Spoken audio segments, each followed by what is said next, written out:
조금 전에 우리 교회에서 지금 예배를 드리고 있는 미얀마 성도들의 찬양을 여러분 들으셨을 거예요. 그 언어는 잘 몰라서 무슨 내용인지 모르지만은 그러나 전심으로 하나님을 찬양하고 있다는 것은 여러분 다 느끼셨죠? 정말 아름다운 모습입니다. 이렇게 피부와 언어가 다른 사람들도 같은 하나님을 예배하고 찬양할 수 있다는 사실이 얼마나 감동적인지 몰라요. 지금 우리 교회에서 예배하고 있는 이 미얀마 분들은 미얀마가 원래 불교 국가잖아요. 불교 국가인데 거기에는 또 소수민족이 좀 많이 있다 그래요. 그 중에 여기 오신 분들 주로 이 소수민족 중에 하나인 친족에 있는 분들이세요. 근데 친족은 제가 들으니까 오히려 대다수가 90%가 기독교인이라고 합니다. 그래서 이 한국에 와 있는 동안에 이렇게 그분들끼리 모여서 예배를 하게 됐는데 처음에는 다른 교회당을 빌려서 예배를 하고 있었어요. 그러다가 그 교회가 이렇게 이전을 하게 되면서 다른 예배 처소를 찾다가 우리 교회를 찾아왔어요. 그래서 우리 교회는 흔쾌히 또 그 요청을 받아들여서 우리 교회에서 이렇게 예배를 할 수 있도록 배려를 했습니다. 그리고 할 수만 있으면 이분들에게 잘 배려를 해서 최대한 예배하고 또 자기 동족들을 전도할 수 있도록 그렇게 신경을 썼고, 또 조금 전에 오셨던 분 가운데 그 지도자인 한 분 막 목사님 한국에서 신학 공부를 할 수 있도록 약간의 후원도 이렇게 할 수 있기도 했습니다. 이것이 계기가 돼가지고 이제 우리 청년들이 2차례나 미얀마에 가서 단기 선교 여행을 했고, 또 지난번 대홍수가 났을 때는 또 우리가 구제연금도 조금 보내드리기도 했어요. 이렇게 처음 모일 때는 그렇게 많지 않았는데 점점 숫자가 늘어나가지고 제가 지난주인가 지지난주인가 한번 예배하는데 참석을 해봤어요. 보니까 이제 숫자도 이제 70명이 훨씬 넘어가고요. 많은 분들이 지금 모여서 또 전심으로 예배하는데 그 예배 모습이 참 감동적인 모습이었어요. 특별히 저에게 이 옷도 하나 선물해 주신 거예요. 이게 아마 미얀마에서는 조금 특별한 날에 입는 옷인 것 같아요. 여러분 어울립니까? 네. 저분들은 오히려 이 옷 안 입고 오시고 제가 여러분 앞에 이 옷을 입고 섰습니다. 아무쪼록 우리 미얀마에서 있는 믿음의 형제들이 이곳에 있는 동안 또 신앙생활도 잘 하시고 또 여기 와 있는 동족들에게 열심히 복음을 전하셔서 미얀마도 빨리 복음화 될 수 있기를 주의 이름으로 소망합니다. 여러분 선교란 것은 이렇게 우리가 다른 나라에 가서 하는 것도 선교고 또 우리나라에 오신 분들을 대상으로 하는 것도 사실 선교라고 말할 수 있어요. 선교의 본질이라는 것은 뭐 가서 하든 온분을 하든 어쨌든 우리 민족이 아닌 다른 제3의 그런 민족들에게 주의 복음을 전해서 그분들도 다 예수를 믿게 하는 것이 이것이 바로 선교인 것입니다. 여러분 이렇게 각기 다른 민족들이 다 예수의 복음을 듣고 또 한 목소리로 하나님을 찬양하는 것, 여러분 이 장면을 한번 생각해 보세요. 이게 얼마나 참 기쁜 일인지 모르겠어요. 오늘 이렇게 우리 미얀마 성도들과 같이 예배를 하니까 이것도 참 좋죠. 바로 이것이 바로 선교하는 이유인 줄 믿습니다. 우리가 나가서 전혀 다른 민족에게 복음을 전하고 또 그분들과 함께 예배를 할 수 있다는 자체가 너무나 감사한 일이죠. 우리 민족도 돌아보면 지금부터 132년 전에는 하나님의 복음을 아는 사람이 하나도 없었어요. 그럴 때에 하나님께서 우리 민족을 사랑하셔서 바로 선교사들을 보내주셨고 수많은 선교사들의 헌신과 순교의 피 위에 오늘날 이 땅에는 많은 교회들과 또 800만이나 되는 많은 성도들이 이 자리에서 이렇게 지금 예배를 하고 있는 것입니다. 여러분 바로 우리가 이렇게 된 축복을 얻었던 이유가 뭐냐? 누군가가 전해줬기 때문에 오늘 이렇게 우리가 예수를 믿고 구원받고 있는 거예요. 그것이 오래되지도 않았습니다. 불과 100여 년 전이란 말이에요. 바로 이렇게 우리가 은혜를 받아서 이렇게 복음을 전해 듣고 예수를 믿게 됐으니까 거저 받았으면 거저 줘야지요. 그러니까 우리도 이제는 선교를 해야 되는 거예요. 그래서 한국교회가 열심히 선교에 힘써서 이제는 세계 선교 2위의 선교 대국이 되었습니다. 이 절대 선교사의 숫자로 따지면 미국 다음으로 가장 많은 이 선교사를 보내고 있는 나라가 바로 우리 한국교회라는 거예요. 여러분, 그 한국교회 가운데 바로 여기 있는 우리 힌들교회도 들어있다는 사실을 감사할 수 있게 되기를 바랍니다. 하나님이 우리도 쓰셔서 이렇게 세계에 복음을 전하는 일에 지금도 사용하고 계시다는 거예요. 자, 이렇게 우리가 선교를 할 때 염두에 둬야 될 게 하나 있다는 거예요. 그것이 뭐냐면은 이렇게 우리가 선교를 할 때 이루어질 최종적인 모습, 바로 그것을 우리는 선교의 꿈과 비전이라고 해요. 우리가 이렇게 선교에 노력하면 나중에 어떤 결과가 나올 것인가, 그 장면을 우리가 늘 머릿속에 두고 그것을 꿈과 비전을 삼고 그걸 놓고 기도하면서 선교를 할 때 우리가 선교를 더 열심히 할 수 있다는 이야기예요. 몇 주 전에 김영삼 전 대통령이 이 세상을 떠나셨는데, 이분에게는 이런 일화가 있어요. 그분이 거제도에서 부산으로 이제 유학을 와서 이제 중학교를 다니는데, 이 중학교 때부터 벌써 대통령에 대한 꿈이 있었다는 거예요. 그래서 하숙집에다가 거기다가 미래의 대통령 김영삼 이렇게 써놓고 늘 공부할 때마다 그걸 보면서 자기가 대통령 되는 장면을 그리면서 공부를 했다는 거예요. 그러니까 공부가 더 열심히 나오겠죠. 꿈과 비전이 있으니까 더 열심히 했고 결과적으로 자기 꿈대로 대통령이 된 거예요. 이것은 무엇을 말하느냐 하면은, 어떤 일을 하는 사람은 그런 꿈과 비전을 세우고 그 장면을 그리면서 노력할 때에 훨씬 더 그 일을 감당할 수 있는 힘과 능력이 생겨난다는 거죠. 여러분, 오늘날 지금도 태릉 선수를 하면 수많은 운동선수들이 이 땀을 흘리고 고난을 감내하면서 훈련을 하고 있을 텐데, 그 사람들이 왜 그런 힘든 훈련을 하겠어요?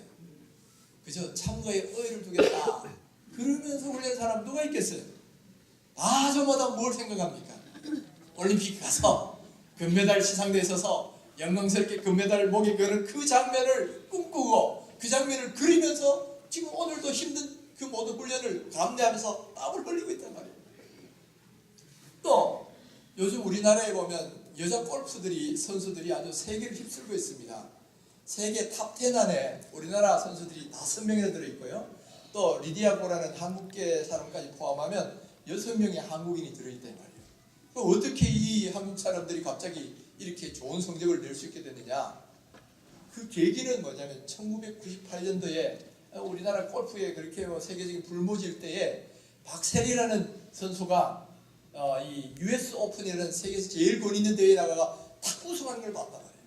우승하는 걸 보면서 야, 나도 한번 저렇게 되고 싶다, 이런 꿈을 꾸기 시작했다는 거예요. 그때 꿈을 꾼 그 젊은 어린 사람 선수들이 지금 커서 지금 이렇게 전 세계를 석권하고 있다는 이야기예요. 그래서 그 사람들을 박세리가 키운 사람들을 여기서 세리 키즈다 뭐 그런 말도 지금 우리가 하고 있지요. 이 말은 뭐냐면은 늘 자기가 그 일을 했을 때 일어나게 될 어떤 그 궁극적인 어떤 그 꿈을 늘 머릿속에 그리고 또 그것을 목표로 할 때 내가 어떤 일을 해나갈 수 있는 힘과 능력이 생긴다는 이야기입니다. 여러분, 선교도 마찬가지라고 저는 생각합니다. 우리가 선교할 때 우리 하자 그런다고 이게 동기가 생기는 게 아니에요. 우리가 선교를 할 때 여러 가지 이겠지만은 특별히 우리가 이렇게 선교를 했을 때 장차 이루어질 그것을 꿈으로 삼고 비전을 삼고 그렇게 되는 모습을 늘 머릿속에 그리면서 선교를 할 때 우리도 선교를 더 열심히 열정적으로 할 수 있는 그런 동기부여가 되는 거예요. 힘과 능력이 생긴다는 거예요. 그러면 우리가 이 선교를 열심히 하면 어떤 결과가 이루어질 것인가? 그것은 모든 민족과 방언을 사용하는 모든 전 세계 사람들이 다 예수의 복음을 듣고 예수를 믿고 이 하나님을 찬양하는 그런 날이 오게 될 것이라는 거예요.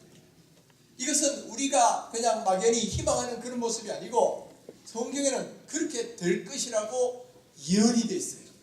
반드시 그렇게 될 것이라는 거예요. 바로 이사야 11장 9절에 보시면 이는 물이 바다를 덮음같이 여호와를 아는 지식이 세상에 충만할 것임이니라, 그렇게 말씀하셨어요. 바로 물이 바다를 덮음같이 여호와를 아는 그 지식이 세상에 충만하게 될 것이다. 바로 이것을 가지고 찬송을 만든 것이 조금 전에 우리가 불렀잖아요. 물이 바다 덮음같이 여호와의 영광이 온 땅에 충만하게 되리라. 그러니까 요즘 우리나라 젊은이들이 선교 대회를 하는 것이 이제 선교 한국이라고 있습니다. 매년 선교 집회를 하는데 거기에 주제가처럼 불리는 곡이 바로 이 곡이라는 거예요. 왜? 우리가 이렇게 열심히 선교하면 언젠가는 물이 바다 덮은 같이 온 세계에 이 그야말로 이 하나님의 영광이 충만하게 인정하는 게 가능하게 되고 온 세계가 하나님을 찬양하게 되는 그런 날이 오게 될 것이다. 그걸 바라보고 오늘 우리도 열심히 선교를 한 것이다 하는 거예요. 근데 그것이 조금 더 지나가면 어떻게 되냐? 가장 영광스러운 장면이 이루어지는데 그것이 바로 오늘 우리가 읽은 본문에 나오는 장면이에요.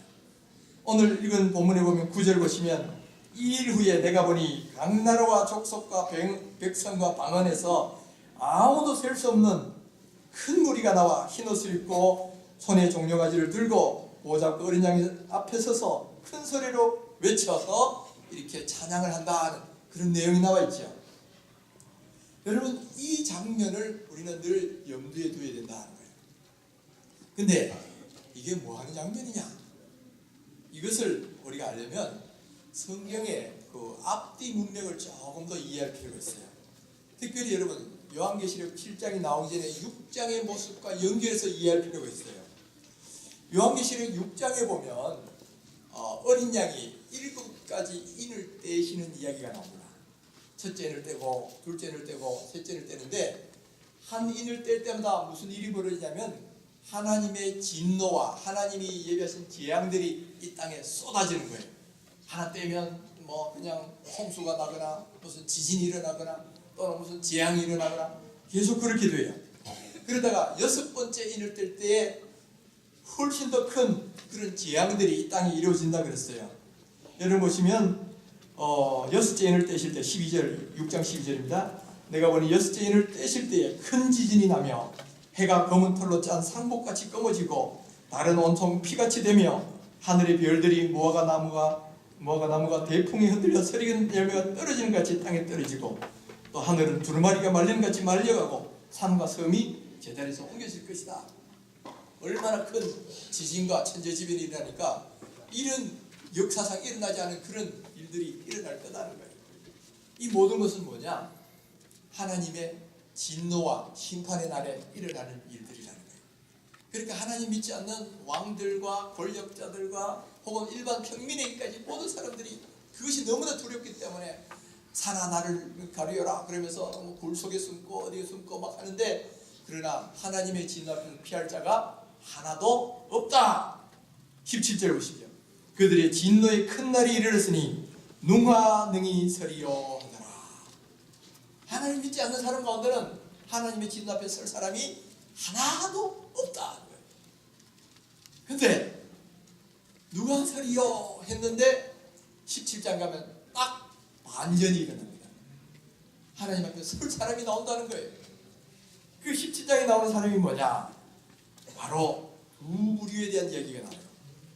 바로 하나님의 구원의 인치심을 받고 하나님의 백성이 되어서 하나님 앞에 예배를 하게 될 그런 사람이 있는데 먼저 4절에서 7절 보면 이스라엘의 12지파 중에서 나온 14만 4천 명이라는 사람들이 있을 것이고 두 번째 9절 이하에 보면 각 나라와 족속과 백성과 방언에서 능히 셀 수 없는 큰 무리가 하나님을 예배할 자들이 있을 것이다 하는 거예요.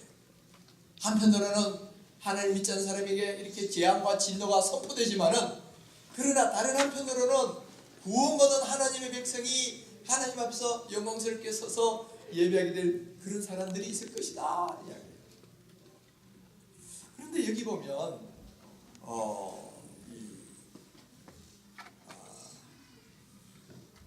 두 부류가 있는데 한 부류가 14만 4천 명의 이스라엘 사람이라고 했죠. 그리고 또 한 부류가 각 나라와 족속과 방언과 나오는 큰 무리라고 했어요. 그러면 이 14만 4천 명은 뭐고 이 무리는 흰 무리는 뭐고 이게 뭐냐 이런 의문이 나올 수 있어요. 이걸 들어서 온갖 이단들이 많이 날뛰었습니다. 오해도 많고 해가지고 특별히 신천지라는 이단은 자기들이 구원받은 14만 4천 명이다. 그래가지고 우리한테 들어와야만 구원받는다. 그런 엉터리 뭐 해석도 하고 막 그러고 있는데 이런 거는 전혀 일고의 가치도 없는 엉터리 해석이고요. 누가 그런 소리 하면 그냥 웃고 마십시오. 괜히 그 듣고 같이 논쟁할 필요 하나도 없어요. 그러면 정통적인 해석은 뭐냐 했을 때 크게 두 가지 해석이 나와 있어요. 첫 번째 해석은 뭐냐면은 이 4절에서 7절에 나오는 이스라엘 백성은 혈통적 이스라엘 백성이라는 거예요. 그동안 유대인들은 지금도 아직 예수님을 구세주를 안 믿고 뭐 자기들이 유대교를 여전히 대부분 믿고 있잖아요. 그러나 마지막 날이 되면 유대인들 가운데도 회개하고 돌아와서 하나님을 믿게 될 사람들이 나오게 된다. 예수를 믿게 된 사람이 나오는데 그 숫자가 14만 4천 명이고 그 다음에 이방인들 가운데서 또 예수를 믿게 되는 큰 무리가 바로 그 뒤에 9절에 나오는 바로 이런 사람들이다. 이런 해석이에요. 그러니까 한쪽은 유대인들의 구원받은 사람, 한쪽은 이방인들의 구원받은 사람들이 이렇게 하나님 앞에 서게 될 것이다. 그렇게 해석하는 거예요. 근데 두 번째 해석이 또 있어요. 두 번째 해석은 뭐냐면은 여기서 말하는 이스라엘이라는 것은 이건 영적인 이스라엘을 말하는 것이고 이것은 구원받은 하나님의 백성을 말하는 거다. 그리고 14만 4천 명이라는 숫자도 문자적 14만 4천 명이 아니라 이거는 더 이상 클 수 없는 최상의 숫자를 말하는 상징적인 숫자다 하는 거예요. 그러니까 여기서 말하는 14만 4천 명의 이스라엘 백성들은 사실은 뭐냐면 9절 이하에 나오는 각 나라와 백성과 족속에 있는 그 모든 수많은 무리들을 표현하는 다른 표현이다. 이렇게 해석하는 해석들이 또 있어요. 그럼 이렇게 말할 수 있는 근거가 뭐냐? 이 성경에는 보면 구신약 성경에는 보면 이스라엘을 하면 이제는 영적 이스라엘 민족을 가리킨다는 거예요. 그래서 이제는 구원받은 하나님의 백성을 이스라엘이라 표현을 했고 특별히 요한계시록에서는 이스라엘이나 예루살렘의 표현들은 다 이런 영적인 상징적 의미로 쓰이고 있다는 거예요. 그리고 14만 4천이라는 숫자도 이게 상징적 숫자라는 거예요. 어떻게 해서 14만 4천이냐? 12지파를 하면 12 곱하기 또 한 번 더 12 하고 거기다가 10을 또 3번 곱하는 거예요. 144 곱하기 1000을 하면 14만 4천이라는 숫자가 나옵니다. 근데 이 숫자의 의미가 뭐냐면 10이라는 숫자가 3 더하기 4가 7인데 7을 보통 완전 숫자라고 그러잖아요. 근데 3 곱하기 4인 12도 완전 숫자라는 거예요. 근데 완전 숫자인 12에다가 또다시 12를 한 번 더 이렇게 하면 이거는 최상의 완전수를 의미한다는 거죠. 거기다가 10이라는 것도 제일 충만한 숫자인데 가득 찬 숫자인데 여기다가 히브리 용법에는 10을 3번 반복하면 이것은 더 이상 클 수 없는 가장 충만한 상태를 바로 10의 3배 1000을 의미하는 거다. 그렇게 해석을 하는 거예요. 그러다 보면 가장 이 완전수인 144 곱하기 가장 충만한 수인 1000 곱하기 하면 14만 4천 나오니까 이 14만 4천이라는 것은 문자적 14만 4천이 아니라 더 이상 클 수 없는 가장 큰 그런 숫자, 그것을 의미한다. 이렇게 보는 것이 이 두 번째 해석이에요. 결과적으로 뭐냐면은 이 이스라엘이라고 하는 사람도 영적인 이스라엘, 하나님 믿는 사람을 가리키는 거고 14만 4천의 숫자도 그 더 이상 클 수 없는 그런 완전수로서의 그 14만 4천을 의미하는 거기 때문에 이것은 위에 나오는 그런 어떤 모든 백성의 큰 무리와 사실상 같은 거다. 그렇게 해석을 하고 있어요. 자, 그러면 이 두 가지 가운데 어느 해석이 맞느냐? 이게 문제인데. 근데 이게 쉽지가 않아요. 이게 신학적인 흐름에 따라서 이렇게 두 가지 해석이 딱 나눠집니다. 여러분, 제가 잠깐 참고로 이 각각을 지지하는 대표적인 신학자들만 잠깐 한번 보여줄 테니까 한번 보십시오. 먼저 첫 번째 해석을 지적하는 사람들은 벵겔, 그로티오스, 람페 뭐 등등 이런 유명한 또 신학자들이 있어요. 또 두 번째 해석을 지지하는 신학자도 레드, 모펫, 찰스, 플럼머 뭐 이런 발음도 힘드는 그런 신학자들이 또 많이 있어요. 제가 왜 이렇게 발음도 힘드는 그런 사람들을 일일이 여러분들 보여줬느냐? 이 말은 뭐냐면 이 두 가지 해석이 아주 팽팽하다는 이야기예요. 이 어떤 신학적인 입장에 따라서 이 두 가지 입장이 어느 하나가 딱 그냥 옳고 저건 틀리고 이렇게 딱 나오기가 쉽지 않다는 거예요. 근데 여러분들은 아유 목사님 우리는 어려워요. 그냥 뭐 하나 해석하신 대로 목사님 시간대로 그렇게 설교 말씀해 주세요. 아마 대부분 그렇게 원하실 거예요.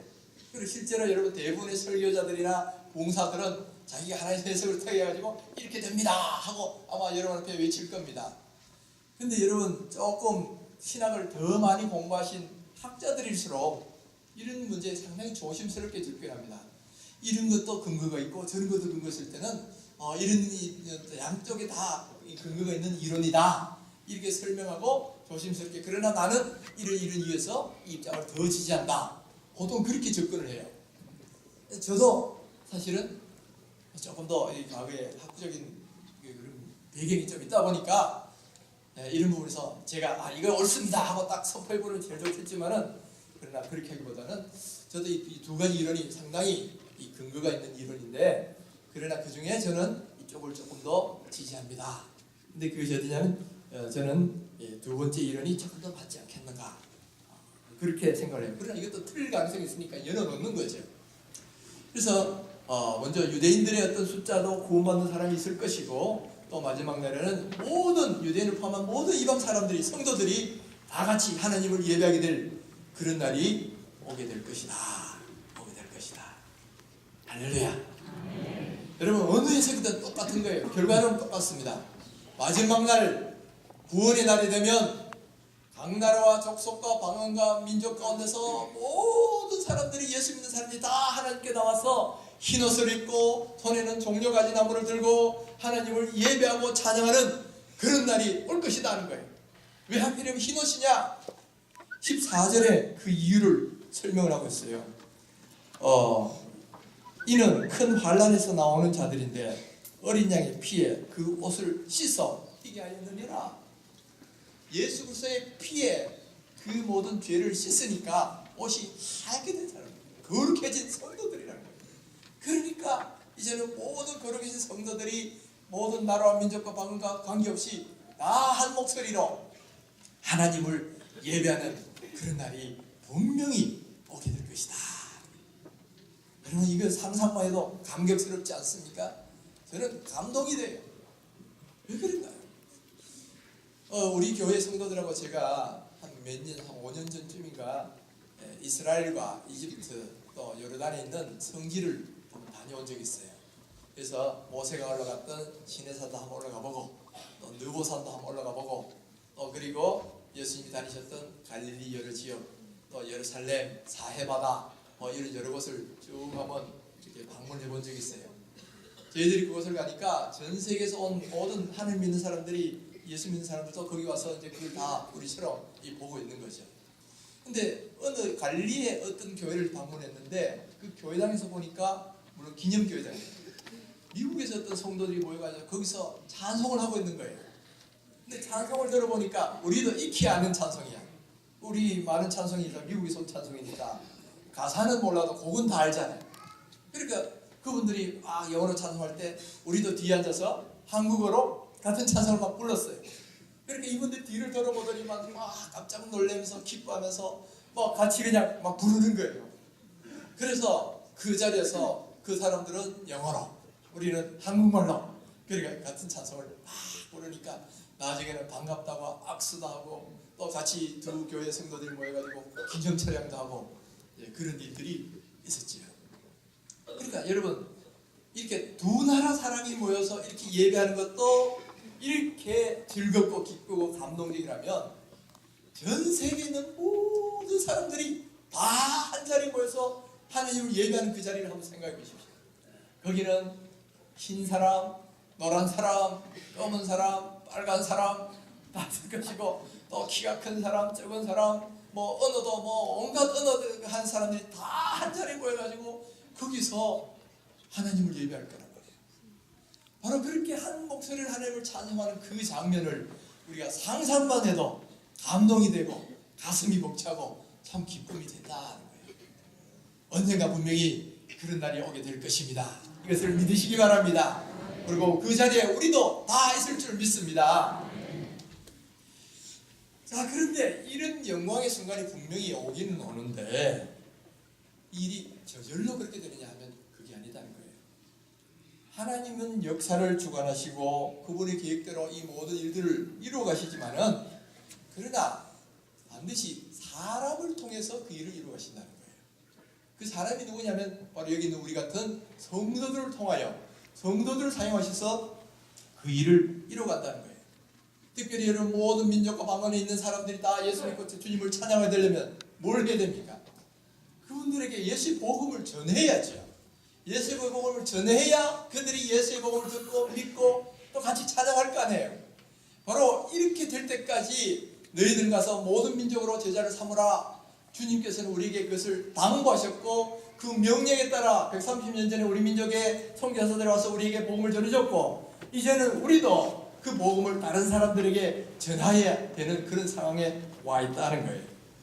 바로 그 일을 이룰 사람이 누구냐면 여기에 있는 우리가 바로 그런 일을 이뤄가야 될 주역들이다. 할렐루야. 주님께서는 우리를 사용하셔서 바로 주의 그 놀라운 구원 사역을 이루어 가시는 거예요. 여러분 우리가 그 일을 끝까지 이루어야 될 책임이 우리에게 주어져 있다는 거예요. 예수님께서는 2000년 전에 이 땅에 우리를 구원하러 오셨죠.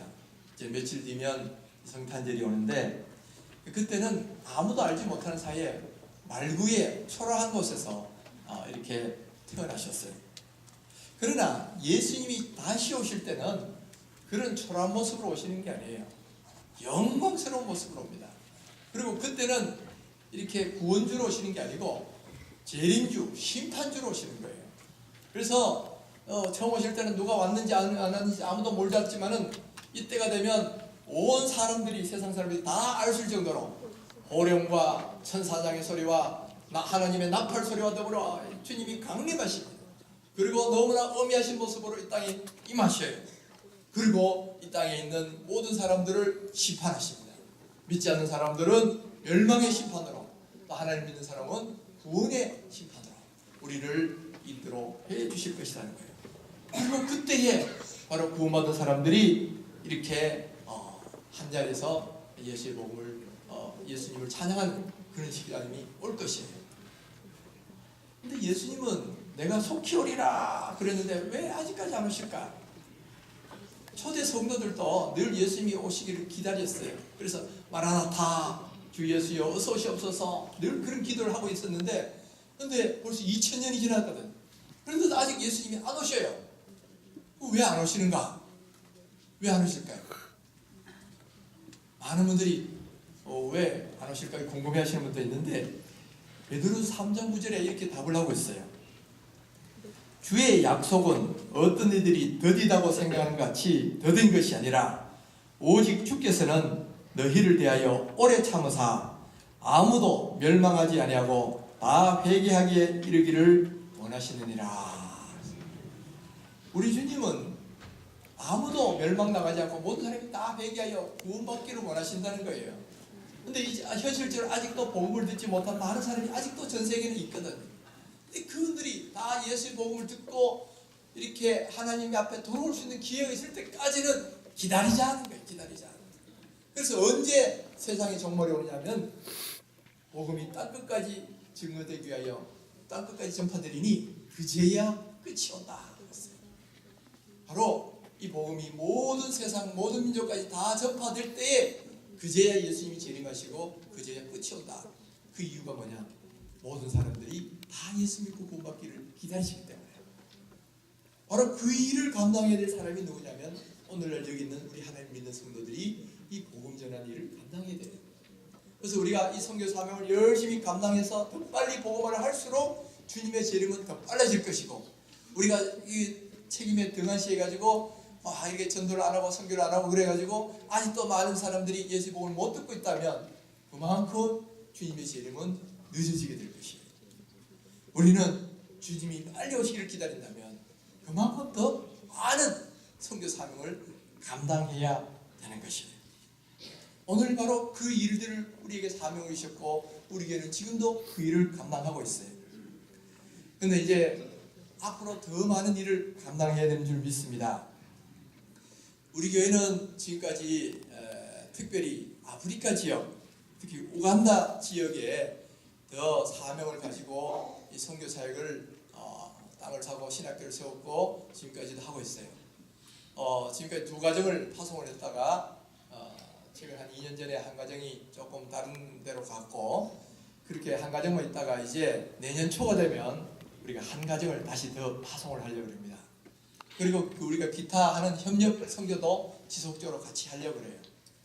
이렇게 우리가 선교를 또 새로운 선교사를 파송하면 사실은 재정도 더 많이 필요한 거예요.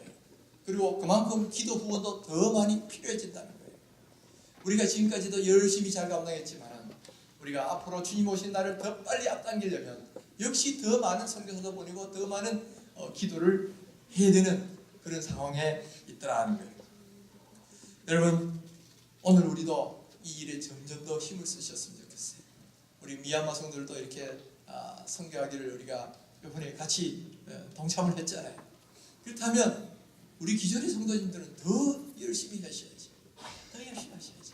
그래서 우리가 감당하고 있는 이 선교 사명을 더 감당해가지고 하루속히 온 세상 사람들이 다 예수님을 알게 되고 물이 바다를 덮은 것 같이 요한을 인정하는 영광이 온 땅에 가득하게 된 그날을 사모하면서 우리가 열심히 선교 사명을 감당해야 될 줄 믿습니다. 여러분, 우리가 다시 한번 그 장면을 꿈을 꿔보십시오.